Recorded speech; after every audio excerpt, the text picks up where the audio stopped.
सभी देवियों एवं सज्जनों को नमस्कार है। सभी का स्वागत है श्री सीताराम 360 चैनल में। आज हम एक बहुत ही चमत्कारिक और शीघ्र फलदायक शीघ्र परिणाम देने वाली हनुमान जी की चमत्कारिक साधना, सरल साधना आपके समक्ष लेकर आए हैं। ये ब्रह्मदेव पीपल वृक्ष है। इस वृक्ष को संरक्षित करना, बरगद को संरक्षित करना, जामुन को संरक्षित करना, बेल को संरक्षित करना, नीम, बकायन, बिरिया, बबूल, गूलर, पाकड़, काला शहतूत, सफ़ेद शहतूत, लाल शहतूत, आम और सहजन, ऐसे और भी वृक्ष हैं। तो ये जो मैंने नाम बताए हैं, ये अगर गांव के आसपास ये वृक्ष हैं तो उस गांव की आबो हवा, उस गांव का वातावरण, उस गांव का तापमान, उस गांव का जल, उस गांव की मिट्टी बहुत ही सकारात्मक रहती है। वहाँ रहने वाले लोग बड़े अच्छे, स्वस्थ, सुंदर रहते हैं। और हमें इन सभी वृक्षों का संरक्षण करना चाहिए। जिस मानव बस्ती में ये वृक्ष होंगे वो मानव बस्तियाँ बड़े ही आनंदमय रहती हैं। ऐसा परीक्षण आप कर सकते हैं। ये सभी को मेरा कहना है, जो चाहे वो परीक्षण करे, मेरी बात सत्य सिद्ध होगी। सभी से निवेदन है कि हमारे चैनल को सब्सक्राइब करें, शेयर करें, लाइक करें और देश विदेश में यदि हमारे परिवारीजन, हमारे सनातनी रहते हैं तो उनमें इस चैनल को भेजने की कृपा करें। आपकी महान कृपा होगी। अब हम आते हैं आपके लिए जो हनुमान जी की बहुत सरल और चमत्कारिक जो हम साधना लेकर आए हैं, अब हम उस पर आते हैं।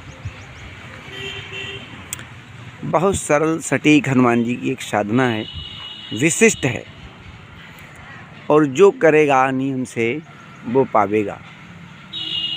साधना क्या है? साधना के पहले नियम सुन लीजिए। साधना के दौरान किसी भी जीव मात्र को, यानी मानव, पुरुष, स्त्री, पशु, पक्षी, किसी भी जीव मात्र को आप सताएंगे नहीं। उनके संबंध में उन्हें हानि पहुंचाने के संबंध में विचार नहीं करेंगे। एक नियम, साधना से प्राप्त हुई शक्ति से किसी का बुरा करना नहीं सोचना है। साधना से जो शक्ति आपको प्राप्त हो उससे अपना भला करें, अपने परिवार का भला करें, किसी पीड़ित का भला करें। ये साधना के विशिष्ट नियम हैं। भोजन हल्का करें। भोजन हल्का करें। 4 रोटी की भूख हो तो 3 और 3.5 रोटी ही खाएं। लहसुन प्याज ना खाएं। अब ये आप बहुत सारे सवाल आते हैं कि क्यों नहीं खाया जाएगा? तो नहीं खाया जाएगा। हाँ, सर्दी है और सर्दी में लहसुन खाने की आवश्यकता है तो खा सकते हैं, कोई समस्या नहीं। लेकिन बचा जाए, यदि नहीं आवश्यकता है तो ना खाया जाए। और लहसुन की जगह पे आप काली मिर्च, लौंग, दालचीनी इत्यादि खा सकते हैं सर्दियों में, कोई समस्या नहीं। तो लहसुन प्याज से बचा जाए और भोजन हल्का किया जाए, सूक्ष्म किया जाए, इस बात का ध्यान रखा जाए। अच्छा, अब आया समय शुरू कब करनी है? तो समय आपके पास इस साधना करने के लिए रात्रि में होना चाहिए, और रात्रि में भी 10 बजे के बाद का समय होना चाहिए। और 10 बजे के बाद, 10 बजे से 2 बजे तक का कोई भी समय आप पे हो। वैसे 11:30 से 12:30 तक का इसका बहुत उत्तम समय है रात्रि में। शुरू कब करनी है? पूर्णमासी को शुरू कर सकते हैं। शुक्ल पक्ष में द्वितीया, तृतीया, पंचमी, सप्तमी, अष्टमी, नवमी, दशमी, द्वादशी, तेरस, पूर्णमासी, इन तिथियों में आप इस साधना को शुरू कर सकते हैं। साधना में पूजन सामग्री क्या चाहिए? सुगंधित हवन सामग्री, जो हमने कई बार अपने वीडियो में बताई है, तो वो हवन सामग्री बनानी है। गाय का देसी घी या तिल का तेल। अच्छा, दीपक चाहिए आपको, तो तेल या घी चाहिए आपको। हवन सामग्री का प्रयोग कैसे करना है? कोई मिट्टी के अच्छे बर्तन में या लोहे के बर्तन में अग्नि बना के रख लें जिसमें धुआं ना हो, उस पर थोड़ा थोड़ा हवन सामग्री डालते रहें, सुगंधित वातावरण रहेगा। तो इस प्रकार से ये तमाम चीज़ें हैं जो आपको ठीक से अपने मन में बिठानी है। और उसके बाद अब ये सब आपने व्यवस्था कर ली, हवन सामग्री की, दीपक की, घी की। आसन सूती लाल कपड़ा हो, नीचे आप टाट का बोरा बिछा सकते हैं, उसके ऊपर सूती लाल कपड़ा बिछाइए, उस आसन पर आप बैठिए। लाल कपड़े पहनिए, सूती लाल कपड़े बनवा लीजिए, वही पहनिए, बनियान नेकर लाल। और ऊपर से अगर आपको और कपड़े पहनने की ज़रूरत है तो कुर्ता पायजामा बना सकते हैं, वरना एक लंगोट लाल बनवा लीजिए, ऊपर से लाल कुर्ता, और पश्चात आप एक बड़ा सा चादर ले लीजिए, वो नीचे से ऊपर तक ओढ़ लीजिए। साफ़ी बोलते हैं उसे, एक बड़ा सा कपड़ा लेकर के, थोड़ा महंगा पड़ेगा। अगर आपके पास संसाधन है या कोई साधना करना चाहता है और आप दान करना चाहते हैं, कोई सज्जन है, तो आप दान कर दीजिए, वस्त्र बहुत अच्छा रहेगा, आपके लिए बड़ा पुण्य प्राप्त होगा। तो साफ़ी होती है, एक बड़े से लाल कपड़े में से साफ़ी निकाली जाती है, काट करके कोरें सिली जाती हैं, लेकिन स्थायी सिलाई उसकी जोड़ने वाली उसमें नहीं होती, वो साफ़ी होती है। वो बहुत अलग प्रक्रिया है, वह बड़ा महत्व है उस वस्त्र का। तो इस प्रकार से लाल वस्त्र पहन लीजिए, आपको जो सरलता से प्राप्त हो जाए। लाल वस्त्र ले लीजिए कि हनुमानी सिंदूर का रंग ले लीजिए, सूती वस्त्रों का, वैसा ही आसन रखिए। और आप रुद्राक्ष की माला ले लीजिए और आप फिर जाप करिए। माला नहीं हो तो करमाला कर लीजिए, कोई समस्या नहीं। और आपको जो मंत्र है वो कम से कम 2 माला जाप करना है, अधिक नहीं, 2 माला। कर अधिक भी सकते हैं, लेकिन 2 माला का आप संकल्प लीजिए। अच्छा, तो अब आपने सारी व्यवस्था कर ली, अपना एक निश्चित स्थान चुन लिया जहाँ आपको रोज़ बैठना है। अपने मन में ये भी क्लियर कर लिया कि इतने बजे से शुरू करूँगा। तो शुरू करने का संकल्प लेना होता है। मान लीजिए आपने 11:30 बजे शुरू करने का संकल्प लिया, तो आप कम से कम 11:15 बजे बैठिए, जैसे 11:30 बजे आप मंत्र जाप करना शुरू करते हैं। क्योंकि बैठने के बाद भी 2-4 मिनट, 10-5 मिनट लगते हैं स्तुतियों में। अब आप मान लीजिए 11 बजे, 11:15 बजे तैयार होके आ गए अपने पूजन स्थल पर, तो आपने पहले गुरु का स्मरण किया। एक मंत्र है, गुरु ब्रह्मा गुरु विष्णु गुरु रुदेवो महेश्वरः गुरु साक्षात परम ब्रह्म तस्मै श्री गुरुवे नमः।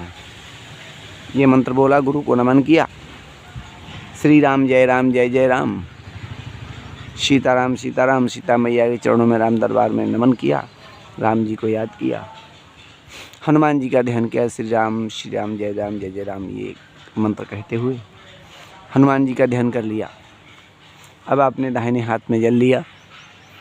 दाहिने हाथ में जल लेकर के बाएं हाथ नीचे सटाया, सीधे होकर बैठ गए। संकल्प लिया कि मैं इतने बजे ये हनुमान जी की कृपा प्राप्ति हेतु फला ये साधना करूँगा, 2 माला मंत्र का जाप करूँगा, इतने बजे शुरू करूँगा। आपने कामना अपनी बोली दी। दिनों का भी आप संकल्प ले सकते हैं, 21 दिन का ले सकते हैं, 41 दिन का ले सकते हैं। तो 21 दिन का संकल्प लीजिए आप। फिर 21वें दिन जब हो तो उस दिन बढ़ा दीजिएगा। और फिर आपने जो संकल्प लिया है वो अपना कहीं लिख लें जिससे आपको याद रहे। दीपक जला लेना है पहले ही, सुगंधित वातावरण के लिए अग्नि रख लेनी है, उस पर थोड़ी थोड़ी धूप हवन सामग्री डालनी है। तो ऐसे करके ये व्यवस्था सब करनी है। संकल्प ले लिया आपने। अब मंत्र बहुत साधारण है। एक चौपाई है, एक दोहा है हनुमान जी का। आपन तेज सम्हारो आपै, तीनों लोक हाँकते कापै, बुद्धिहीन तनु जानिके, सुमिरौ पवन कुमार, बल बुद्धि विद्या देव मोहि, हरौ कलेश विकार। ये एक जाप हुआ। इसी प्रकार से 1-2 माला आपको करनी है। 2 माला जाप किया आपने, बहुत आराम से घुल जाइएगा जाप में। जाप बहुत प्रेम से करना है। 2 माला आपने जाप किया, प्रभु को सिर नवाया, उठ बैठे। सामर्थ्य तो कुछ भोग रख लीजिएगा, वो स्वयं पा लीजिएगा, किसी छोटे बच्चे छोटे लड़के को दे दीजिएगा। प्रतिदिन अपने माता पिता की सेवा करिए, प्रतिदिन अपने बड़ों का खूब सम्मान करिए, मोहल्ले में जो बड़े बुजुर्ग हैं उनका सम्मान करिए, बच्चों को खूब प्रेम करिए, सभी का सम्मान करिए। ये नियम है, सम्मान सभी का करना है, खूब करना है। बच्चे बुजुर्ग जो सम्मानित, आपके लिए सभी सम्मानित हैं, सभी देवियाँ सम्मानित हैं। बच्चियाँ, बहुएं, बहनें, माताएं, सभी का सम्मान करना है, खूब सम्मान करना है। अधिक बोलना नहीं है। इन साधनाओं में प्रतिबंध है, अधिक नहीं बोलना है। निकले गली से हाथ जोड़ के राम राम किया और अपने काम पे लग गए। एक ही बार साधना करनी है 24 घंटे में। दिन में जब भी टाइम मिला, कहीं बैठे हैं, कहीं जा रहे हैं, कहीं 10 मिनट बैठने का टाइम मिला तो हनुमान जी का ध्यान किया, श्री राम जय जय राम का जप किया। बस ये बीच बीच में आपको जब टाइम मिले, 5 मिनट का, 10 मिनट का, 2 मिनट का, जब भी टाइम मिले, बहुत आराम से, कोई संख्या नहीं इसमें, सब 100 बार करना है नहीं। 2 मिनट हनुमान जी का ध्यान किया, जो 10-5 बार हो गया, 11 बार हो गया, ठीक है, उसमें कोई गिनती नहीं करनी। तो इस प्रकार से ये नियम पूरा हुआ। साधना की सावधानी हम बताए दे रहे हैं आपको, जो बता भी चुके हैं। किसी का अनर्थ नहीं सोचना है। शीघ्र ही कृपा प्राप्त होनी शुरू हो जाएगी। आपको अनुभव होना शुरू हो जाएगा कि हनुमान जी आप पर कृपा कर रहे हैं। तो उनका स्वागत करें, हनुमान जी का। बार बार यही प्रार्थना करें, प्रभु हमसे प्रेम करिए, हम पर दया दृष्टि रखिए और आप हमारा ख्याल रखेंगे। हम क्या हैं किसी ख्याल रखने लायक, आप सर्व सामर्थ्यवान हैं, आप हमारा ख्याल रखिए प्रभु। बस आप अगर हमें अपनी दृष्टि में रखेंगे, आप हमारा ख्याल रखेंगे तो हम ज़्यादा ठीक हैं। इस प्रकार से विनती करिए, बार बार साधना करिए और आनंद दीजिए। श्री सीताराम की जय हो।